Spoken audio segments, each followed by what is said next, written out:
experiment, we are going to perform spectropluorimetric analysis. Here, you're going to perform for two standards spectropluorimetric. One is with riboflavin, another one is with quinine sulfate. Okay, quinine sulfate and riboflavin are calibration standards for spectropluorimetry. So we are going to estimate riboflavin and quinine sulfate by spectropluorimetric analysis. So it is indicating a calibration procedure itself for spectropluorimetric analysis. So your aim is to determine the concentration of riboflavin by fluorimetric analysis. And what method you are going to use is calibration curve method, standard curve method. As already we have followed the same method for colorimetric analysis, right? For sulfur drugs and what another drug we have seen, salicylic acid analysis. We have discussed about a calibration curve method, how to plot a calibration curve and how to determine unknown concentration. In the similar way, we are going to do serial dilutions to get a calibration curve, and we are going to find out unknown concentration of riboflavin.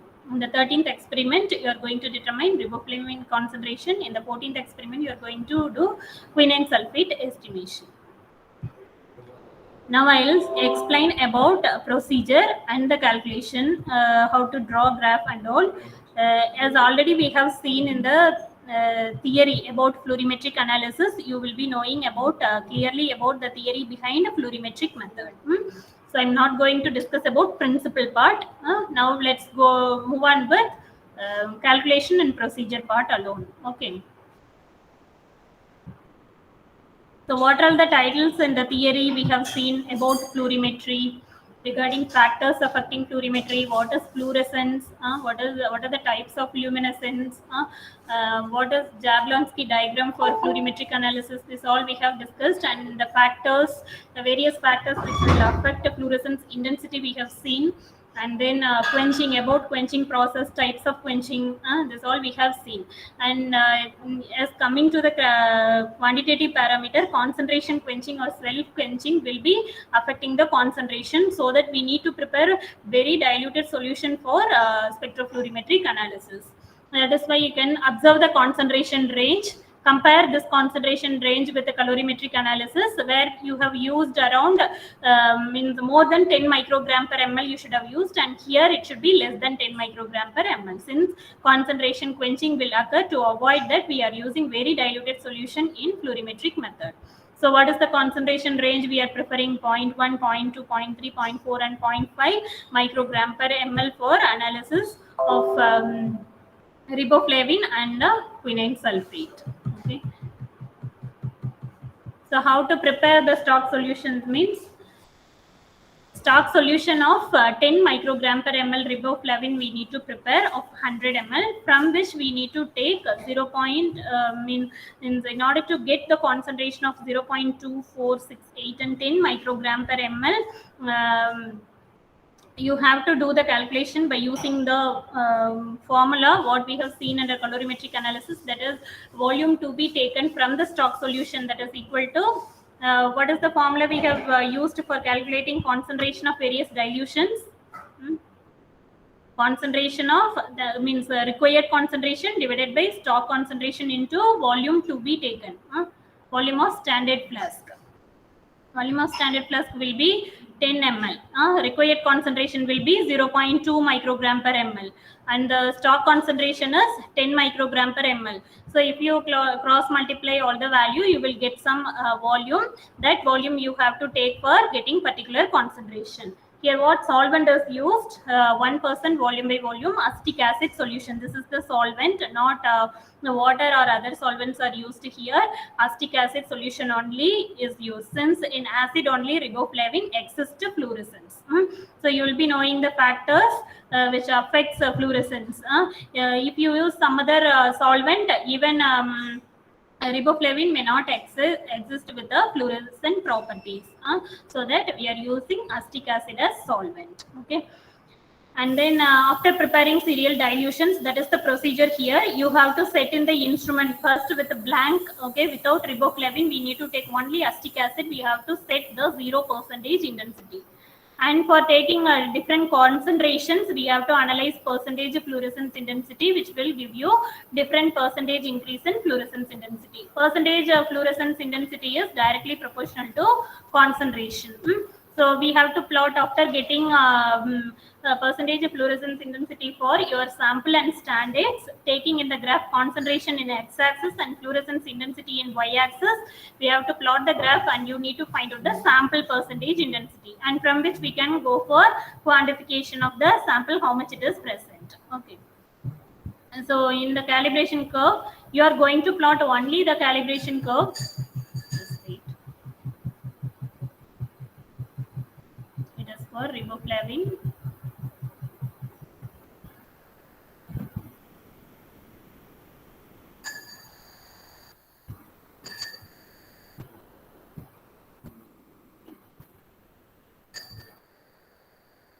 Here actually we have taken 0.1 to 0.5 in order to get a serial increase in concentration. You can write for 0.1 20%, 0.2 40%, 60%, 80% and 100%. Since with the blank we are setting 0% intensity, blank will not be having any fluorescence intensity, where with a higher concentration we have to fix 100%. Since percentage of fluorescence intensity is measured, we have to fix maximum as 100%. So all other concentrations will lie with 20, 40, 60, 80 and 100. And your sample will be of unknown concentration, that is also prepared in the similar way, and you have to find out through calibration graph how much concentration it is. Percentage of fluorescence intensity you can take between this range 20 to 100%. Any range you can take as unknown sample concentration. Okay, is of your wish, you can take from 20 to 100%, either 25 or 35 or 45 or 55. So this you can select randomly, so individually you can change the readings according to your means according to get different results. Okay, then plot the calibration curve. Will show you the graph. Just wait. So here they have got a different reading. You don't write that reading. Okay, let me show you how to plot graph.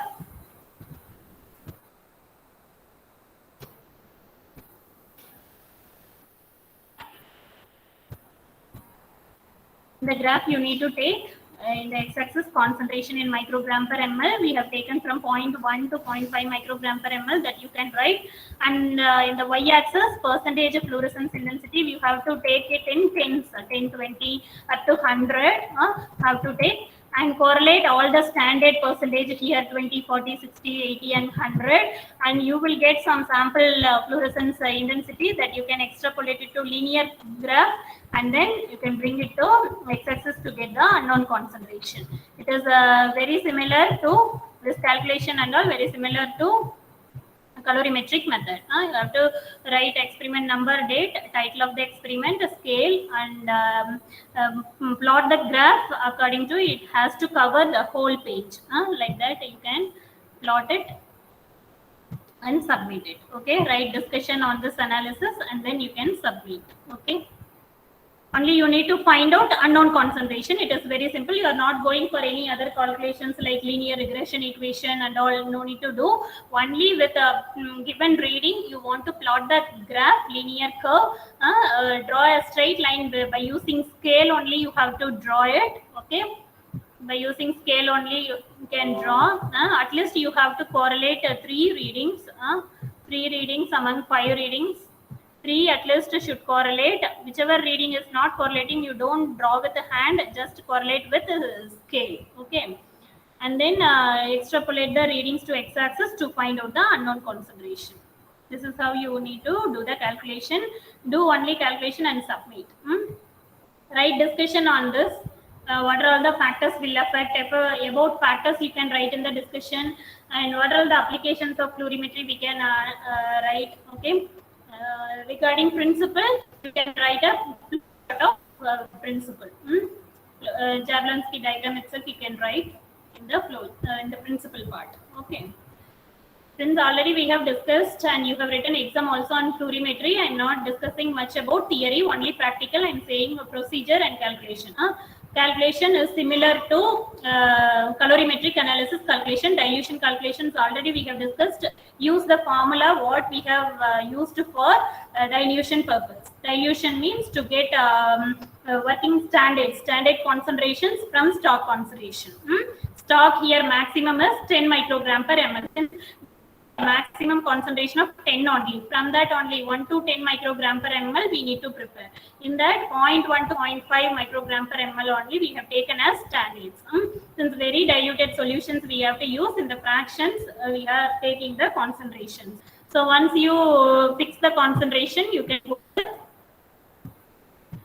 plotting the graph, taking concentration and everything you can find in the introduction. See in the principle you can find in the introduction part itself. Principle is given.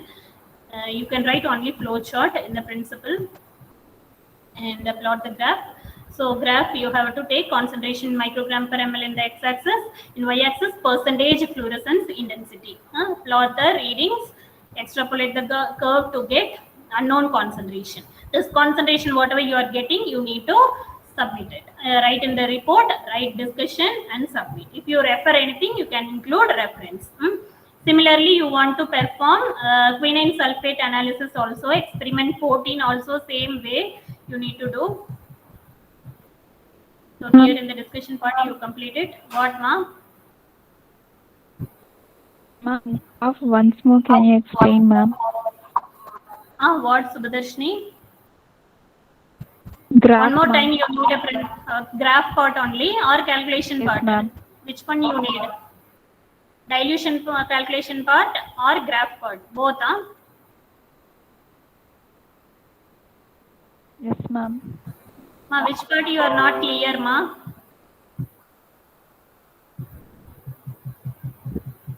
See, in order to get a linear curve like this, linear curve, how we will plot?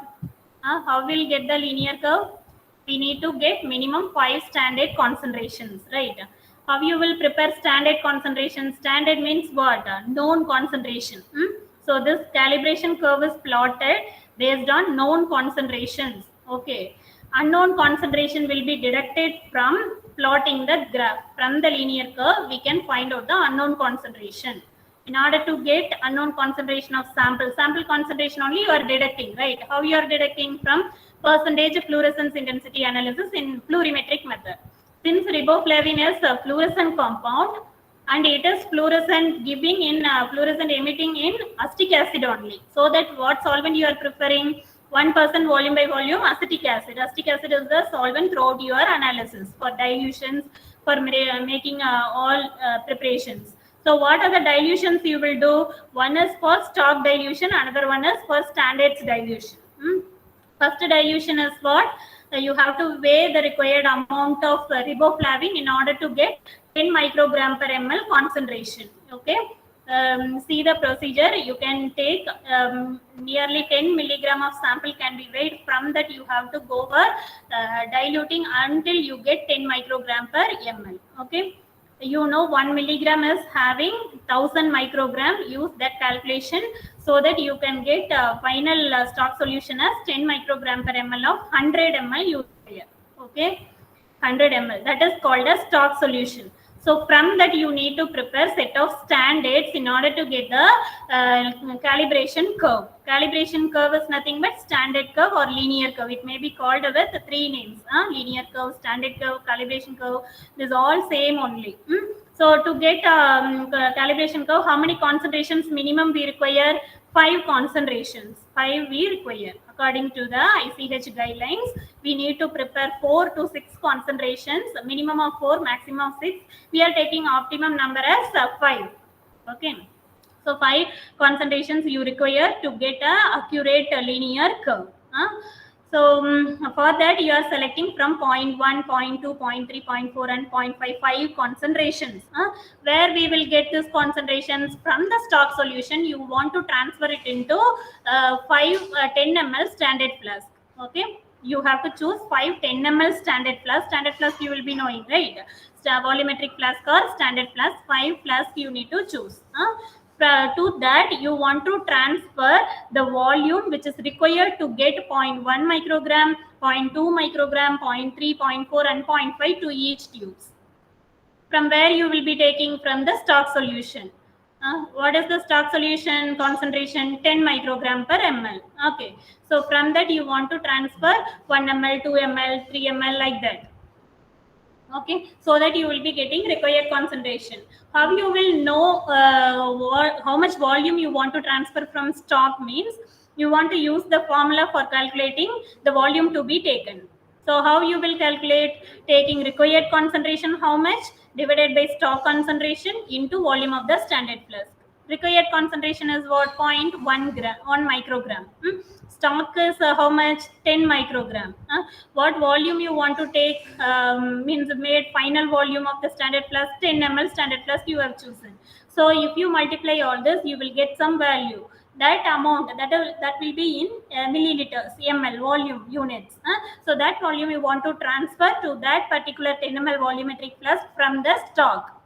After then you want to make up the volume with 1% acetic acid. Okay, so if you make up like this, similarly all 5 tubes, and the 6th tube you will be taking only the blank. Blank is what? 1% acetic acid. Without riboflavin sample you will be taking only solvent, that is blank. And the 7th tube you want to prepare sample. Sample is of unknown concentration. You can take any volume from, you are calculating the volume, some amount to be transferred from stock to standard flask, right? In that mid concentration or any one concentration between that range is transferred to the sample tube, and you can make the volume similarly like how you have prepared the standard. Okay, now observe percentage of fluorescence intensity in the instrument. Before analyzing, after making all the dilutions, you want to go with analyzing percentage of fluorescence intensity in the instrument. So how you will analyze percentage fluorescence intensity? First you want to keep means you want to set emission wavelength and excitation wavelength for riboflavin. Okay, it will be there in the instrument itself. We already in the instrumentation part we have discussed, right? Absorption filter and emission filter instrument will be having, right? In the 90-degree angle it will be analyzing the percentage fluorescence intensity. So at means in the sample compartment, after fixing the filters, primary and secondary filter meant for riboflavin, then we want to transfer blank and you have to keep it in the sample compartment. So once you keep the sample in the sample compartment, the sample compartment, set the instrument to 0 fluorescence intensity. So display you will be getting as 0% fluorescence intensity. With blank you want to set. Okay, blank should not have any fluorescence, so that it will be 0. And what you have to do, take the 5th concentration. Highest concentration is what? 0.5 microgram per ml. So transfer that solution to the sample cell and keep it in the sample compartment. Set it at 100% fluorescence intensity. Okay, now you have set 0% and 100%. So what other concentrations are less than higher concentration? So they will be giving less percentage of fluorescence intensity from the 5th concentration. So you want to analyze all other concentrations and you want to note out the readings. So what are the readings you will get for the first concentration? 20%, second concentration 40, then 60, 80 and 100. Since the 5th concentration is set 100, all other concentrations will be reduced from that. That you want to write it in the tabular column. Okay, what reading you want to write? 20, 40, 60, 80 and 100 you write it. Okay, and put the these values in the graph. Taking concentration, you know what are the concentrations you have prepared: 0.1, 0.2, 0.3, 0.4, 0.5. That you can take in x-axis, and in y-axis 0 to 100% you have to take the scale, and you plot the graph to get the linear curve. Okay. So once you plot the linear curve, you would have got some percentage of fluorescence intensity for your sample. That is the 7th tube you have taken. Okay, that fluorescence intensity you have to mark in the y-axis. Okay, and extrapolate the curve or join the curve from y-axis to linear curve. You should have drawn the linear line, right? So you want to join that, and from there where it correlates to the x-axis will give you the unknown concentration of your sample. Concentration, how much is there in your sample, can be deducted. That you want to report it. That's it. Okay, after writing report you want to give the discussion. What are expected parameters in the fluorimetric analysis, and you want to write the discussion. Okay. So with this only we'll stop today. 14th experiment we'll discuss in the next class. If you are not understanding, we'll stop with the Okay, single ma'am. experiment, and then we'll go with 14th in the next class. Hope you have understood how to prepare. If I find any demo videos, I will be posting for fluorimetric analysis. Okay. Otherwise, with this oral explanation, you just carry out with calibration curve plotting and submission on this experiment. Okay. Readings I have said 20, 40, 60, 80 and 100. For the first concentration you want to write, wait, let me show. So here in the tabular column, for the first concentration, write not this one, for riboflavin. 20, first 20, then 40, 50, 60, 80 and 100. For sample, you write any concentration or any percentage fluorescence intensity between this range. And you will be plotting the curve to get the concentration of unknown. Okay. And that you will be reporting in the report, writing in the report. Here you can write the report in microgram per ml. This is only the procedure. Okay. Quinine sulfate is also in the same way only. Here instead of sulfuric acid 0.1 and acetic acid, sulfuric acid is the solvent for quinine sulfate. Throughout the analysis, sulfuric acid will be used. Dilution calculations are similar only. Here also 0.51, 1.52, 2.5 concentrations are taken. Stock preparation, working standard preparation are similar to riboflavin assay. Only substance you have changed and the solvent you are changing. Sulfuric acid, there it will be acetic acid. The riboflavin, acetic acid it will be used. Here sulfuric acid will be used. Okay. In sulfuric acid only, quinine sulfate in acidic condition, that too in sulfuric acid only, it will be emitting fluorescence. If we add another acid, it will not emit fluorescence, it will go for ionization. Okay. So that is what the nature why we are using sulfuric acid. And here also you can write 20, 40, 60, 80 and 100. Unknown you can write it from this range and plot the calibration curve similar to riboflavin, and you can write the report in microgram per ml. Okay. Write discussion and all. Here graph. If I find the graph is same only. Here they have drawn with a hand. You have to draw by using scale only, linear curve. Okay, so that I'm not focusing your graph which is already drawn.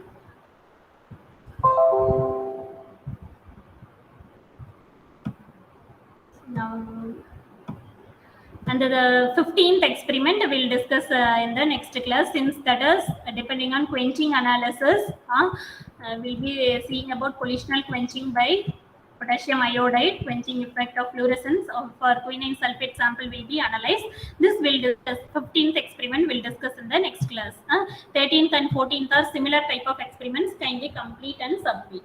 Okay. Is there any doubt in this?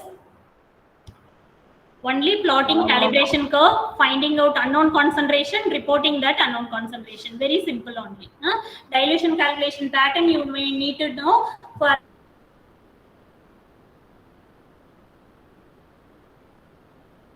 that you use the formula which is given under colorimetric method. Okay. We'll stop with this. Thank you. If you have any doubt, you can ask me later.